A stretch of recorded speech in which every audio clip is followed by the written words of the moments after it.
C'est bon? C'est parti, Ok. allons-y. Alors, bonjour Tony, Bonjour Phileas. tu viens nous parler des phénomènes paranormaux à Brocéliande et même un peu plus large que ça, parce que tu as écrit un livre qui s'appelle Antise à Brocéliande. En Brocéliande. En Brocéliande, pardon. C'est quelque chose qui t'a toujours intéressé, les phénomènes paranormaux, ou c'est en arrivant là-bas que tu t'es rendu compte qu'il y avait peut-être un souci et tu avais envie d'en parler? Alors, non, ça ne m'a pas toujours intéressé. Disons que c'est un peu hors sujet pour moi. Mhm. En revanche, je connais ça depuis mes études d'histoire, donc j'ai repéré que ces phénomènes existaient. Euh, En étudiant l'histoire romaine, l'histoire grecque, pas que, et l'histoire tout court, je m'étais amusé à les noter tellement j'avais trouvé que ça venait de manière récurrente. Pour autant, c'était pas un sujet d'intérêt spécial, c'était plutôt anecdotique pour moi. Au manoir, donc je savais déjà si je connaissais déjà le sujet. J'ai vécu moi-même des phénomènes paranormaux dans mon enfance, dans la période où j'ai commencé à travailler. Mais voilà, ça glissait sur moi comme l'eau sur la plume d'un canard. C'est pas un sujet de préoccupation. Mais même au manoir d'ailleurs, c'est toujours pas un sujet de préoccupation. Il se trouve que je suis dans un panier de crabes.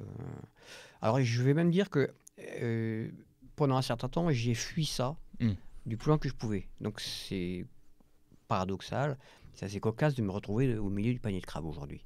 C'est parce que ça te faisait peur? Non, c'est parce que je trouve que c'est malsain. Mhm. Enfin, il y a un côté dangereux. Ça peut faire peur. Ça me fait pas spécialement peur en soi, étant donné que je m'y intéresse pas spécialement. Bon, c'est un peu quand on voit pas le danger parce qu'on s'y intéresse pas, on n'a pas spécialement peur. Mhm. C'est un peu ça ma position. C'est quoi le premier phénomène paranormal que tu as vécu? Alors, je vais pas raconter tous les phénomènes paranormaux parce qu'il y en a qui sont trop paranormaux pour les raconter. J'étais gamin, on va dire. Mais le premier truc que j'ai vraiment répertorié, et là, ça m'a interloqué, j'étais en début de vie active dans le Bourbonnais. Je raconte ça dans mon livre d'ailleurs. C'est un des premiers chapitres.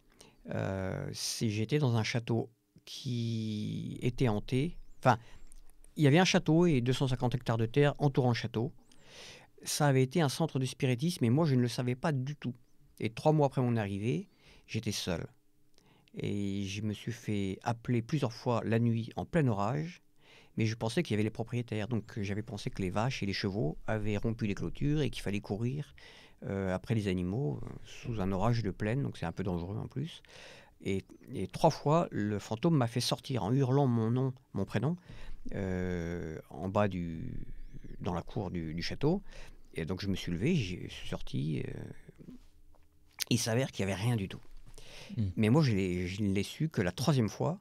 Et la troisième fois, d'ailleurs, je ne suis pas sorti. J'ai attendu, puis j'ai vu des propriétaires revenir. Et donc je suis descendu à leur rencontre. Je me suis rhabillé à toute vitesse. Et ils m'ont dit, qu'est-ce que vous faites là? Et je leur ai raconté. Ils m'ont fait répéter plusieurs fois. Le propriétaire a monté les marches du perron du château, a mis la main sur mon épaule, il m'a raconté. Il m'a dit, on va tout vous raconter. Avec un petit sourire narquois, en regardant sa femme et tout, ils ont rigolé. Et là, j'ai appris ce soir-là que le château avait été exorcisé, mais pas les terres. Mhm. Le fantôme avait réussi à me faire sortir. Et moi, le gros naïf, j'ai pas compris. Ils étaient partis à une conférence à 70 km de là, et moi je pensais qu'ils étaient là, quoi. Mhm. Après, bon, j'ai eu d'autres phénomènes. Le deuxième vraiment marquant, j'en parle aussi, c'est sur l'île de Samos en Grèce. Donc c'est au nord du Dodécanèse. J'étais en transit entre deux voiliers et je me suis trompé de port. J'aurais dû dormir sur un voilier. Bon, à Pythégorio, je suis remonté à Samos. Je me suis dit, je vais dormir à la ville de Samos, sur l'île de Samos. J'ai pris un hôtel miteux. Je n'avais pas regardé le nom de l'hôtel. Et là, ça a déménagé toute la nuit sur mon palier. Mhm. C'est le lendemain matin que j'ai compris que j'étais seul. Parce que j'ai demandé, qu'est-ce que vous avez fait? Il y a eu des déménagements. Au départ, je pensais à des clients. En fait, je me suis dit, bon, ça déménage toute la nuit. Donc c'est plutôt l'hôtel qui profite de la nuit pour pour trimballer des caisses, quoi. Et ils ont peut-être même une succursale de la cave au premier étage où j'étais. Et le lendemain matin, je leur ai demandé, mais qu'est-ce qui s'est passé? Parce que j'ai fait nuit blanche, hein. Et plusieurs fois, je suis sorti sur le palier et à chaque fois, il n'y avait rien. Et donc, ils m'ont dit, mais non, vous étiez seul cette nuit. Et c'est en sortant de l'hôtel, avec la lumière du jour, que j'ai vu l'enseigne défraîchie. Et là, quand j'ai vu le nom de l'hôtel, j'ai compris. Un lien direct avec le comte de Cagliostro, le grand mage de la Révolution française, fondateur du rite de franc-maçonnerie égyptien à 99 degrés, le rite de Memphis-Misraïm. Donc il est passé par là. Alors aujourd'hui, si quelqu'un m'entend à l'antenne, je cherche l'hôtel au port de Samos, un peu sur les hauteurs. Je ne l'ai pas retrouvé, j'ai regardé sur View Street. Et j'aimerais bien avoir la suite, l'historique de l'hôtel lui-même. Bon, il a dû être rénové en maison d'habitation, je ne sais pas trop quoi. D'accord. Bon, on espère que tu vas le retrouver. Dans ce livre, tu parles d'un manoir du Tertre. Est-ce que tu peux nous expliquer qu'est-ce que c'est que ce lieu et pourquoi tu as décidé de t'y intéresser? Alors, le manoir du Tertre, bon, déjà je suis au manoir du Tertre parce que la propriétaire m'a demandé de venir l'aider pour les chambres d'hôtes. Elle s'est mariée avec mon meilleur ami. C'est aussi simple que ça. Je suis arrivé un peu de manière à l'improviste, on va dire. Jamais je pensais que je tiendrais un lieu comme ça. Je m'y suis intéressé parce que forcément, quand on habite au bout d'un certain temps dans un lieu, au départ, je pensais que ce serait quelques mois, mais ça s'est éternisé. Ça fait presque 8 ans. Euh, le- il a une grosse histoire. Il date, enfin, c'est un ensemble un terrain qui avait presque 1000 ans, la fondation de ce manoir. Il est parti en quenouille au fil des ans. À la Révolution française, il y a eu des destructions. En 1898, il y a le bâtiment central, la maison maître, qui s'est effondré suite à un incendie. Et il n'est resté que une partie qui a 400 ans, elle, construite après la mort d'Henri IV, 1610, 1620, on ne sait pas trop exactement, qui servait un peu de bâtiment de ferme et qui a été un peu agrandi par la grande médium française du XXe siècle, Geneviève Zepfel. D'accord. Donc Z-A-E-P-2-F-E-L. Pour procéder mnémotechnique, Tour Zepfel, voilà. Ok, on retient. Voilà. Et en fait, c'est Zeffel. Son mari était alsacien, donc c'est le nom alsacien, mais elle, c'est une demoiselle Lefebvre qui est née en bas du manoir, à 300 mètres plus bas, et qui a des caractéristiques assez spéciales, cette dame. Elle, elle a les mêmes caractéristiques que la grande luciférienne Anna Blavatsky, fondatrice de la théosophie. Théosophie, c'est qui?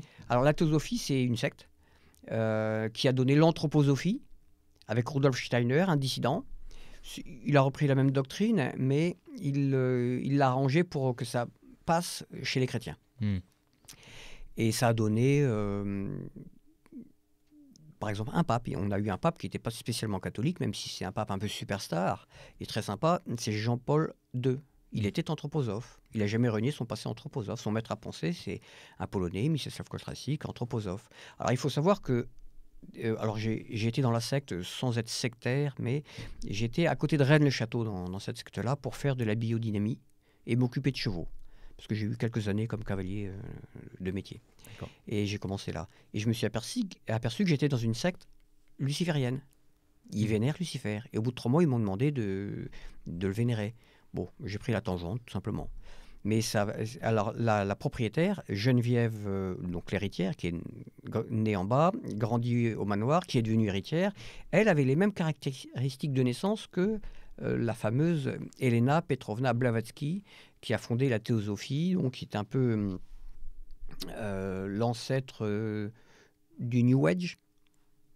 Même si on ne recadre pas trop ça, mais enfin on sait que le New Age a une grosse partie qui vient quand même de Blavatsky, de la théosophie, en passant par Alice Bailey, tout ça.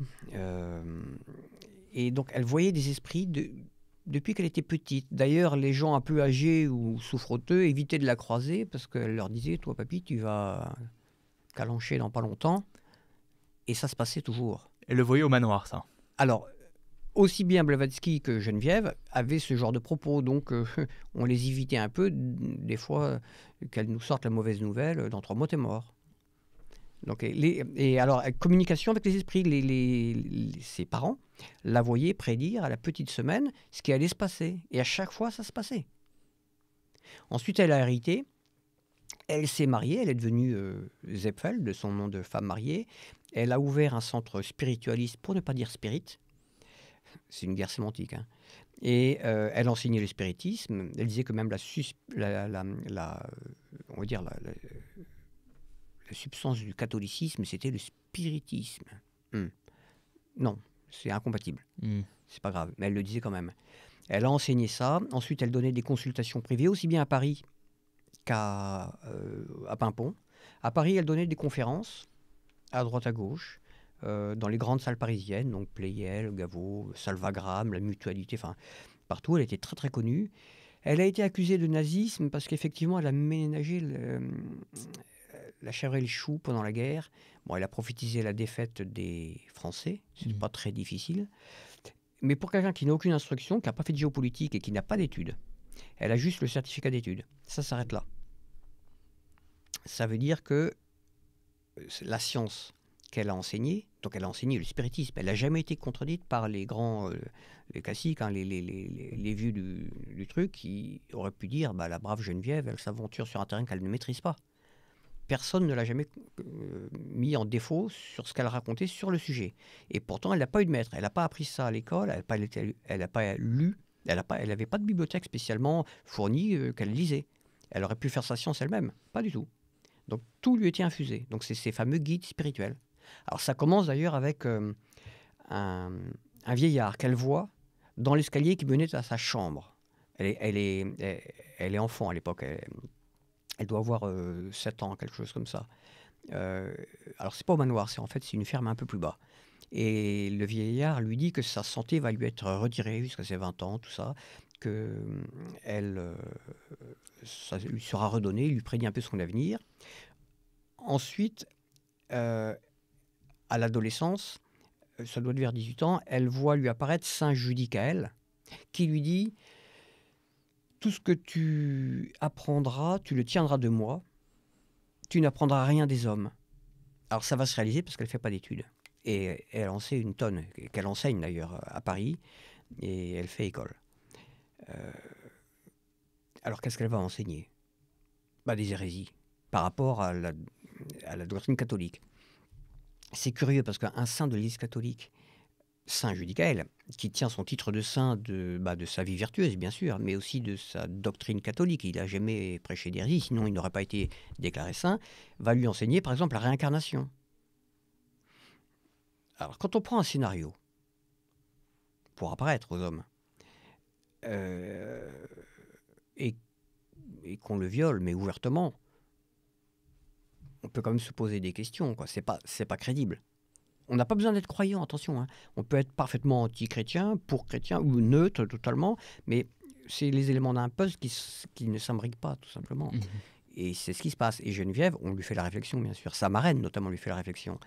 Et elle dit, pas de problème, c'est comme ça, c'est vrai. C'est bien Saint Judicaël. Non. Usurpation d'identité. Moi, on me pose... quelqu'un me sort... ça, je dis, change de scénario. Il faut être crédible, simplement. Il faut que ça soit cohérent. Et c'est incohérent. Mais elle ne veut pas le voir. Enfin, il y a un refus de sa part. Parce que sa marraine l'a mis en garde longtemps. Sa marraine est très catholique. Et elle est très, très croyante. Elle pratique vraiment. Et elle est très étonnée de voir la petite Geneviève sortir des choses comme ça. Et elle la met en garde. Et Geneviève suit son chemin. Elle continue la route sans broncher. Pas de problème, elle ne remet pas en cause le phénomène. Donc, alors ce que j'ai repéré au manoir, ça commence avec un mensonge, supercherie, usurpation d'identité, on va dire, mais le phénomène va se poursuivre tout au long de la vie du manoir. Alors, il y a plusieurs événements clés. On va dire le deuxième, je suis obligé de synthétiser, hein, parce que ça commence en 1903, quand elle arrive au manoir. Ça, c'est des gens qui te le racontent aussi, du coup. C'est l'histoire, elle le raconte elle-même dans ses livres. Geneviève a écrit des livres, quelques livres, le plus connu étant Mon combat psychique. Elle raconte tout ça. Et elle écrit sur ses prophéties, tout ça. Et le deuxième acte de la supercherie, c'est quand elle ouvre un solarium au manoir du Tertre. Bon, on est dans les années 30, c'est la fin... Enfin, c'est dans les années 20-30, on va dire. C'est les survivants de la grippe espagnole après la Première Guerre mondiale. Donc, ils viennent se reposer. Aujourd'hui, on prend un billet, on va à Marrakech, à Marbella, on va au soleil, quoi. Là, on passe entre les nuages et puis voilà. Elle va ouvrir un grand restaurant qui va être un restaurant présidentiel, puisque même Mitterrand, Thatcher viendront, par exemple, manger au restaurant. Alors, je crois que c'est pendant la Première Guerre du Golfe ou pendant la guerre des Malouines. Mhm. Ils vont passer. Donc, Geneviève ne les connaîtra pas parce qu'elle est morte. Elle est morte en 71. Mais le restaurant va prendre de l'ampleur. Elle commence par des tables d'hôtes.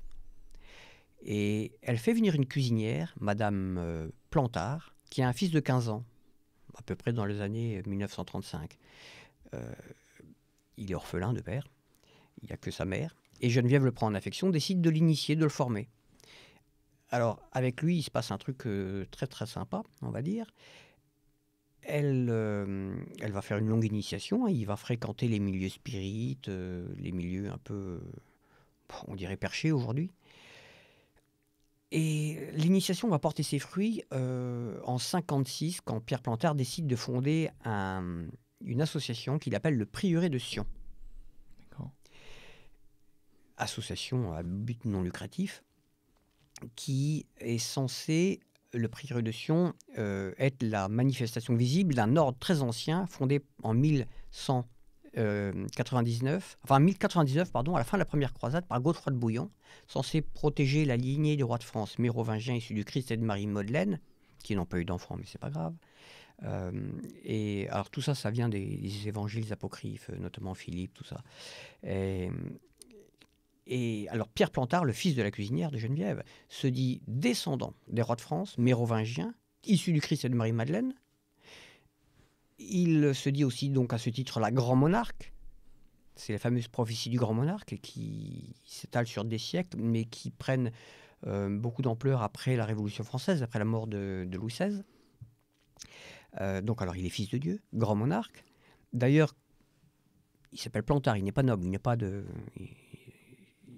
particules spécialement. Il s'auto-anoblit. Il va, en plus de la partie tête qu'il a très imaginative, il va se rajouter une petite particule de Pierre Plantard de Saint-Clair. Alors, je ne sais pas si tu vois où je veux en venir, parce que cette histoire, elle est connue. Non, je connais pas, malheureusement. Eh bien, c'est le Da Vinci Code de Dan Brown. Ah oui. Le fonds de commerce du Da Vinci Code de Dan Brown, il est né au manoir du Tertre. C'est Dan Brown, à la mort de Pierre Plantard en l'an 2000, prend le fonds de commerce de Pierre Plantard, écrit par Gérard de Sède, dans l'Or de Rennes. C'est lié à Rennes-le-Château. Et il écrit avec ça le Da Vinci Code. D'accord. Donc, un monument de fiction, historique, histoire-fiction, religion-fiction. Il n'y a pas que la science-fiction qui fonctionne. Et ça va donner plus tard... alors, Pierre Plantard prend aussi une autre histoire. Il prend l'histoire de Rennes-le-Château, une histoire vraie. L'histoire de l'enrichissement insoupçonné d'un petit curé de campagne, l'abbé Saunière, à Rennes-le-Château, où j'ai habité. Dans la secte d'ailleurs anthroposophe, j'étais là-bas. J'étais à quelques kilomètres, c'est tout. Et c'est marrant de me voir au point de départ du mythe de Rennes-le-Château, qui est repris un tout petit peu dans le Da Vinci Code aussi. Et il transforme ça en mythe, il arrange l'histoire. Dan Brown reprend aussi cette chose-là. Donc, alors, acte 2 de l'histoire-fiction, le mensonge supercherie, usurpation d'identité. Pierre Plantard fait un gros canular. Toute sa vie, c'est ça d'ailleurs. Hein. Mais sans ça, avec sa tête de raqueux, il faut le regarder. On voit ses photos. Il n'avait aucune chance d'être gourou et chef de file pour un truc qui dure encore par le biais du Da Vinci Code. Il aurait été comptable ou il récurait les casseroles. D'ailleurs, au manoir du Tertre, quand il ne récurait pas les casseroles, c'était le grand monarque. Et ça, c'était en quelle année alors Alors ça, c'est de 35 à 56 où il manifeste cette histoire-là dans une association. Et l'histoire après est reprise bien plus tard. D'accord. Acte 3 de la supercherie. Oui. Je le raconte dans mon livre. Bon, je ne vais pas raconter l'histoire complète, mais le 16 mai 2018, 3 fois dans la journée, je chasse des fantômes. Pour une dame qui est effrayée parce qu'il y a 2 individus qui viennent la voir, donc 3 fois elle hurle au secours, je grimpe au 2e étage. Et en fait, au bout de la 3e fois, j'arrive à chasser les 2 fantômes. Comment on les chasse, les fantômes? Alors, par un exorcisme, en fait. D'accord. Et ça se passe comment? Alors, le fantôme se faisait passer pour une âme du purgatoire. Donc, il avait choisi son scénario comme au temps de Geneviève avec le fameux pseudo Saint Judicaël, qui n'est pas Saint Judicaël, qui est quelqu'un qui prend l'apparence. Un esprit, quand il apparaît, il prend la forme qu'il veut. Puisqu'il peut apparaître, disparaître. Qu'est-ce qui me prouve que c'est vraiment la personne? Tu l'avais vu sous quelle forme, toi? Alors moi, j'ai pas vu, j'ai vu cette médium possédée d'ailleurs depuis 10 ans, je l'appelle ma possédée bien-aimée, c'est en référence à ma sorcière bien-aimée. Euh, donc au départ, je me suis dit, bon ben, c'est peut-être la tête. Bon, elle était là depuis 4 jours, elle m'avait raconté son histoire, j'avais compris qu'elle était possédée, mais là, je me suis dit, elle me fait peut-être un scénario. Mhm. J'ai compris le soir à minuit que c'était pas un scénario, parce que là, je me suis fait surprendre. Là, 16 mai 2018, la météo du jour, je m'en rappellerai toute ma vie. Ciel bleu, pas un souffle de vent, pas un nuage dans le ciel. Et là, une méga tornade me défonce les fenêtres du manoir. Et j'ai compris que ce n'était pas une tornade au bout de 5 minutes. Quand j'ai vu que l'arbre qui était à 15 mètres, il n'y a pas une brindille qui bougeait. Et là, j'ai compris ce qui se passait. Quand j'ai compris, tout s'est arrêté. 5 minutes après, ça a commencé dans sa chambre. Le fantôme lui a ouvert ses fenêtres, l'a chassé de sa chambre. Donc elle est venue dormir dans mon lit, d'appoint, je précise. Alors ça a fini en exorcisme, et la semaine dernière d'ailleurs, elle se faisait encore exorciser. Elle est en phase terminale pour les exorcismes, on va dire. Il y avait 3 fantômes, ce que tu me Il disais. y a 2 fantômes, 2 fantômes. voilà, 2 fantômes. Mais là, c'est les 3, c'est en fait les 3 marqueurs temporels que j'ai repérés comme signe du manoir. Mensonge, supercherie, usurpation d'identité. Après, il y a aussi autre chose. Il arrive des choses au manoir. Pourquoi, je ne sais pas, j'ai pas l'explication. Que à des gens qui ont déjà ouvert des portes sur l'invisible, pas aux autres. Et quasiment tout le temps, c'est tranquillisant, rassurant, apaisant. Je raconte des histoires comme ça. Les termes, je les Tu veux utilise. dire ouvert des portes vers l'invisible, ça veut dire des gens qui ont Alors, déjà vécu ce genre d'expérience? Voilà, soit ils ont eu un sort, Mm. soit ils ont pratiqué du spiritisme et ça a marché, soit ils sont issus d'une famille où on pratique ça, donc quelque part ils ont quelque chose qui les suit. Donc quelqu'un qui n'est pas du tout initié à ça, généralement, il ne sera pas sujet à des phénomènes paranormaux. Voilà, j'ai juste 2 Ouais. exceptions sur des milliers de personnes. Ah oui, seulement. D'accord. 2 exceptions, un colonel et une enfant de 10 ans, sur des milliers de personnes. Alors, peut-être pour Quoique spécifier... l'enfant, je peux pas dire que c'était lié à elle. C'était lié à un japonais possédé, qui était là en même temps. Donc là, je peux pas dire. En tout cas, le colonel, lui, il a échappé. Mais sa femme avait pratiqué la magie noire. Ensuite, elle s'était mise à la magie blanche, parce que quand même, noir, c'est pas bien. Puis elle avait arrêté. Et c'est lui qui s'est fait avoir. Mhm. Je le raconte aussi. Alors peut-être pour spécifier au spectateur, à l'auditeur, pardon, toi quand tu arrives au manoir du Tertre, tu rencontres beaucoup de personnes à ce moment-là qui te Oui. décrivent aussi des expériences qui... C'est des expériences qui sont similaires la plupart du temps ou c'est des expériences qui peuvent être très différentes? Alors en fait, il n'y a pas de phénomène de possession identique, ni de phénomène d'apparition identique. C'est toujours personnalisé, mais les grands schémas se répètent. Mhm. Alors, j'en reçois beaucoup, pourquoi? Parce que c'est un lieu de spiritisme connu dans le monde entier. On vient d'Australie, du Japon, de Chine, de Russie, d'Amérique, tous les chamans, tous les sorciers, tous les satanistes, tous les lucifériens, tous les médiums, enfin, la gamme est pléthorique. Ils viennent au manoir du Tertre. Et on va dire que ils viennent au moins une fois, ils essayent. Les enquêteurs sur le Da Vinci Code de Dan Brown passent au manoir du Tertre. Les enquêteurs sur Rennes-le-Château passent obligatoirement au manoir du Tertre, parce que l'histoire commence là. Donc ils viennent, et sur le tas, le nombre est incalculable de ceux qui ont ouvert des portes. La première personne qui te raconte une expérience, ça a été qui? Tu t'en souviens ou pas? Ça se perd. Non, Non. J'ai aucun souvenir de la première personne, aucun souvenir. Mais moi-même, je me suis fait avoir, pas souvent. Et à chaque fois, c'est quelque chose que j'ai repéré. Et là, j'aimerais bien avoir l'explication. Je ne l'ai pas. Je n'ai fait que repérer le truc. Quand moi, je suis impacté, quand je me fais hurler dessus par un démon, par exemple, à 1h du matin, je suis debout, je ne dors pas. Et il y a une femme possédée dans le manoir. À chaque fois que j'ai quelque chose, il y a une fille ou femme qui est possédée. Jamais un homme. Pourtant, des possédés hommes, j'en ai. D'accord. Mais pourquoi ça sera toujours une fille? Je n'ai pas la moindre explication. C'est comme ça. Je prends la chose, je la note, c'est tout. Et comment on fait la part, justement? Est-ce qu'on sait beaucoup de choses sur ça? Vraiment, en fait, on ne sait pas grand-chose. On a des explications par rapport à ces phénomènes ou on ne tout simplement comprend pas. C'est l'essence de ce problème. Dans le livre Antis-Brocéliande, effectivement, j'ai une grosse réflexion là-dessus. Souvent, on dit c'est pas scientifique, c'est pas vrai parce que c'est pas scientifique. La réflexion de fond du bouquin, c'est un peu de montrer que c'est, c'est- dire ça, c'est complètement, c'est nul et non avenu, c'est faux. Euh, on a des explications, mais la science n'explique pas tout.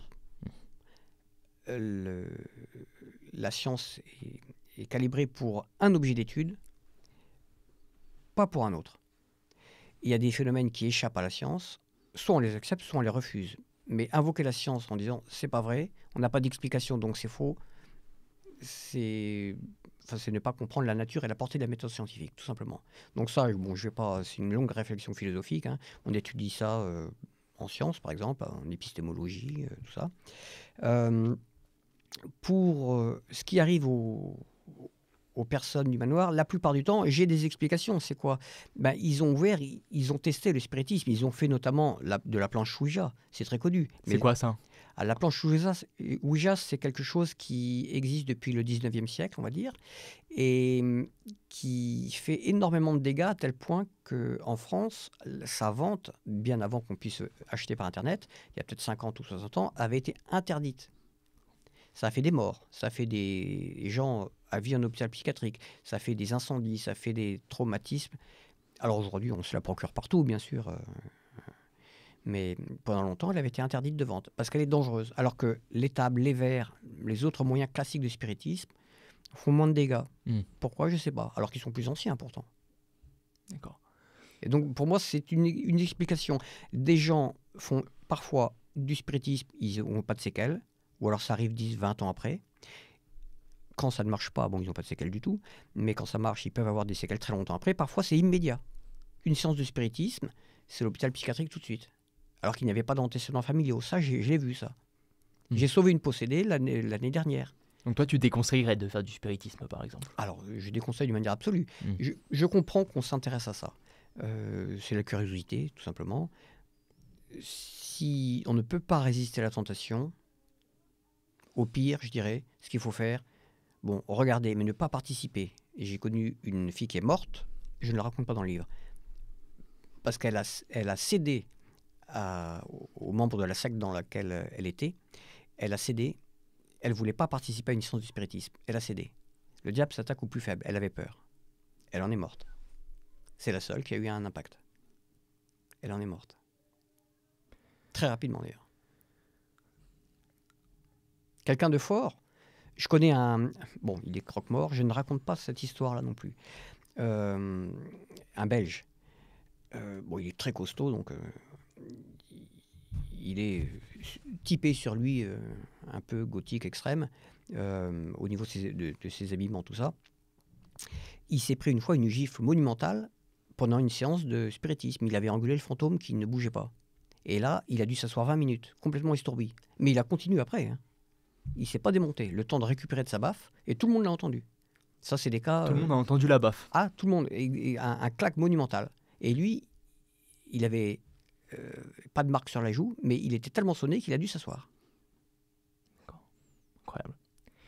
Et comment on s'initie au spiritisme? Alors au départ, c'est de la curiosité. C'est quoi le La premier plupart pas? du temps, oui, c'est ça. Ouais, c'est ça. Ouais, curiosité, je pense. Ou alors, c'est pour... parce qu'en famille, entre amis, voilà, on s'amuse. C'est souvent assez bête, hein, l'initiation.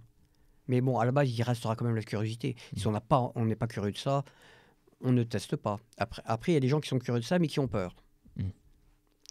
Pour cela, effectivement, je conseille, s'ils ne peuvent pas résister, qu'ils regardent de loin. Ne jamais céder à la tentation de... Parce que quand on ouvre une porte, elle est ouverte. C'est toujours le premier pas qui coûte. Hein. Après, c'est ouvert. Et quand on donne un droit de visite à ces entités-là, on s'aperçoit, alors ça ne s'explique pas forcément, enfin si on peut trouver des explications, mais enfin je vais pas les rentrer dans le détail, on s'aperçoit que on leur a donné un droit de visite et ce sont des super squatteurs. Ils ne veulent pas le perdre, ce droit de visite. Pour le perdre, il va falloir exorciser quand ça dégénère. En revanche, on aura peut-être la paix, mais il faudra toujours avoir, pendant toute sa vie, ensuite la main sur la poignée de la porte pour maintenir fermée. Alors on est plus fort de ses erreurs. D'accord, ça peut avoir cet avantage-là. Mais on est marqué à vie. Même pour une rencontre qui a marché. Hein. Même si ça n'a pas été très très fort. Mais toute la vie, il va falloir faire attention. L'avantage, c'est qu'on va pouvoir vacciner les gens contre ce genre de gaffe à ne pas faire, quoi. Mhm. Mais on le paye. Est-ce que les événements qui arrivent aujourd'hui, ils sont différents de ceux qui sont arrivés il y a un siècle ou pas du tout? Alors, je pense que oui, en partie. J'ai connu quelqu'un qui est mort, d'ailleurs, il y a quelques semaines, qui est venu avec sa copine maintenant pour lui montrer l'endroit où il avait vu une boule de lumière. Un peu comme dans Tintin et les 7 boules de cristal. Qui s'était matérialisée entre sa tête à lui et la tête de la dame qui tenait le manoir à l'époque. Elle s'est matérialisée, elle a vibré pendant 10 secondes et pof, elle est partie en traversant un mur. Il y a une époque où il y avait des boules lumineuses qui traversaient le manoir, qui explosaient des choses d'ailleurs dans la maison, que ce soit par temps mauvais ou par grand beau temps. Ça, je n'ai jamais connu ça, moi. Un petit exemple parmi tant d'autres. Il y a une époque où Geneviève, donc l'ancienne propriétaire du manoir, décédée en 71, apparaissait aux employés du manoir. Mais curieusement, jamais sur le manoir lui-même, jamais sur le terrain du manoir lui-même. Elle était aux limites de la propriété. Elle faisait signe, donc elle était aperçue par les fenêtres. Donc les gens sortaient, que veut cette dame habillée comme sur le grand tableau qui existe de Geneviève au manoir. Ils ouvraient la porte pour lui demander, et là, le fantôme s'évanouissait. Comme s'il y avait une interdiction pour son fantôme, ou celui qui usurpe cette identité, de pénétrer sur le territoire du manoir. Comme si, j'ai pas de certitude. Quand on rentre dans le manoir, on ressent que c'est un lieu particulier ou on le sent pas du tout? Alors, je me méfie des impressions. Mm. Quand on est prévenu, souvent on a peur, on angoisse. Où il y a des gens qui n'ont pas peur, mais qui recherchent le phénomène, donc ils se conditionnent. Moi, je suis absolument pas sensible à ce genre de truc. Donc, c'est difficile de dire. Alors, il y a des gens qui n'étaient pas du tout au courant, ou alors ils l'ont bien caché, qui sentent des choses. Aujourd'hui, on va dire que c'est, même pour moi, c'est quand même plus serein qu'au départ. Depuis que j'ai exorcisé le manoir, fin août ou début automne 2018. Comment t'as fait pour l'exorciser, ce manoir? Alors, j'ai pas pris le rituel d'exorcisme. J'ai pris ma bouteille d'eau bénite, signe de croix aux 4 points cardinaux. J'ai fait la prière très connue à Saint-Michel. Et ce soir-là, il ne s'est rien passé. Donc, je me suis dit, pour une fois, parce qu'avant, c'était tous les jours. Hein. C'était des briefings tous les matins au petit déjeuner, avec les gens qui venaient dormir. Et donc, le lendemain, j'ai recommencé. 2 jours sans rien, bon, c'est bien. J'ai recommencé un 3e jour. Il ne s'est rien passé. Là, c'était un exploit. 4e jour. Bref, j'ai fait ça pendant 2 ans. Pourquoi les gens y venaient te voir, toi particulièrement? Ils venaient pas me voir spécialement. Ils venaient pour le manoir, pour l'histoire du manoir, pour le Da Vinci Code, l'histoire de Rennes-le-Château, pour l'ésotérisme. C'est un lieu de spiritisme connu mondialement. Et alors aujourd'hui, il y a des gens qui viennent pour me voir parce que bon, j'ai écrit Antise en Brocéliande, Le manoir du Tertre, Une danse avec le diable. Donc ça claque un peu comme titre. Et puis je mets quand même analyse de 115 ans, de 1903 à 2018, 115 ans de magie noire, on va dire, et de spiritisme au manoir du Tertre. Ils viennent pour l'analyse, tout simplement. Il y a notamment les enquêteurs. Tous les enquêteurs passent là-bas. Les youtubeurs, tout ça sur le sujet. Eux sont des collectionneurs de faits. Ils n'ont pas le temps pour la réflexion. Mais une collection, ça ne fait pas une science. Souvent, ils viennent pour un jour. Ils demandent à rester. Et puis, ils demandent à revenir. Parce que je leur donne des éléments d'analyse qu'ils n'ont pas développés eux-mêmes. Parce que c'est bien beau là, de collectionner des anecdotes. Mais eux-mêmes, quand ils font ça, bon, ils font ça pour gagner leur vie, ce sont des youtubeurs. Mais il y a quand même une recherche personnelle. Et là, je pense que je réponds à certaines de leurs attentes. Donc c'est pour ça que